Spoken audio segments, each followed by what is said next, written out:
Facebook AIDS र Facebook बुस्टमा के भिन्नता छ? यसबारे जानकारी लिएर आफ्नो व्यवसायलाई मार्केटिङसम्म पुर्याउन डिजिटल माध्यम वा सामाजिक सञ्जालबाट प्रभावकारी विज्ञापन गरेर नाफामूलक बनाउन सक्नुहुन्छ। साथसाथै लाइक, सब्सक्राइब, कमेन्ट र सेयर पनि गर्न नबिर्सनुहोला, जसले गर्दा यस्तै जानकारीमूलक विषयहरू बनाउन उत्साह मिल्नेछ।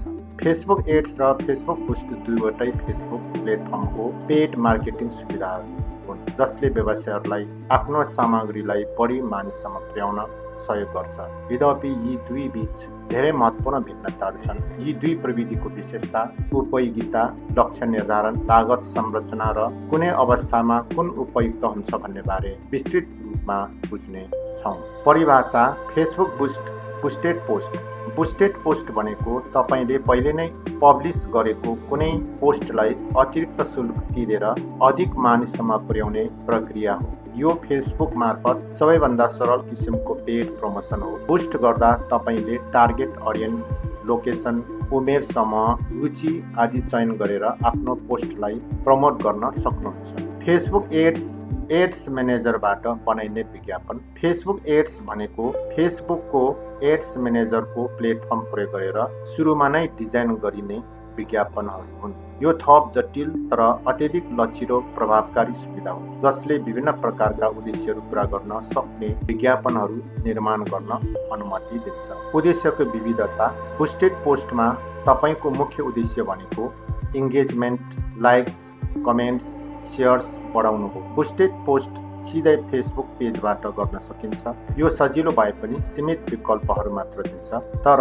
फेसबुक एड्सले भने brand awareness, traffic conversions, lead generation आदि धेरैवटा उद्देश्यहरू सेट गर्न सकिने सुविधा दिन्छ। टार्गेटिङ क्षमताहरू: बुस्टेड पोस्टले सामान्य टार्गेटिङ जस्तै उमेर, लोकेसन, लिङ्ग तथा केही रुचिहरू चयन गर्न दिन्छ। यो सीमान्त विकल्पहरूमा सीमित हुन्छ।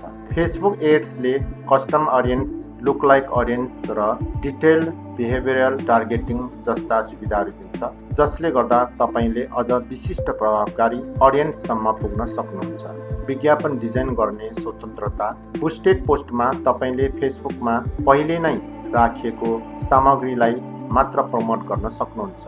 तपाईँ नयाँ कन्टेन्ट बनाउने स्वतन्त्रता पाउनुहुन्न।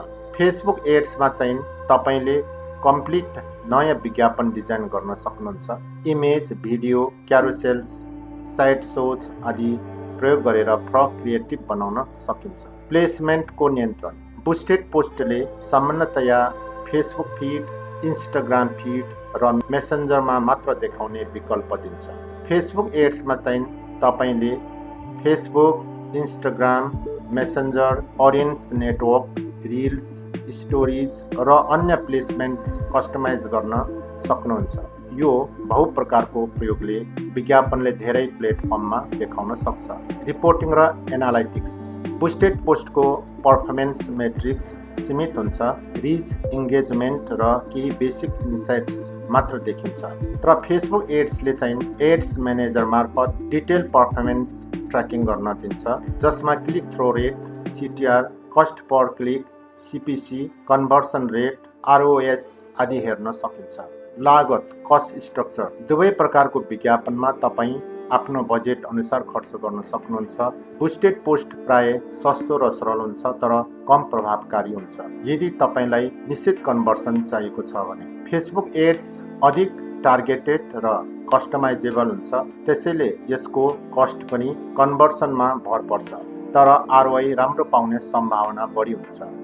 कहिले प्रयोग गर्ने? बुस्टेड पोस्ट तपाईले छोटो समयमै भिजिबिलिटी बढाउन चाहनुहुन्छ भने, जस्तै इभेन्ट प्रमोसन, इन्गेजमेन्ट बढाउने, पेज एक्टिभिटी बढाउने। फेसबुक एड्स तपाईले स्पेसिफिक गोल जस्तै website traffic, sales, lead collection हासिल गर्न चाहनुहुन्छ भने एड्स म्यानेजर प्रयोग गर्नु सबैभन्दा उपयुक्त हुन्छ। निष्कर्षमा भन्नुपर्दा बुस्टेड पोस्ट एउटा सजिलो तर सीमित सुविधा हो, जुन सामान्य इन्गेजमेन्टका लागि उपयुक्त हुन्छ। र यदि तपाईको लक्ष्य प्राविधिक रूपमा रणनीतिक विज्ञापन चलाएर ठोस परिणामहरू हासिल गर्नु हो भने फेसबुक एड्स सबैभन्दा प्रभावकारी विकल्प हो। दुवै मिलाएर प्रयोग गर्दा आफ्नो व्यापारलाई अनलाइनमा द्रुत र दिगो रूपमा बढाउन सक्नुहुन्छ।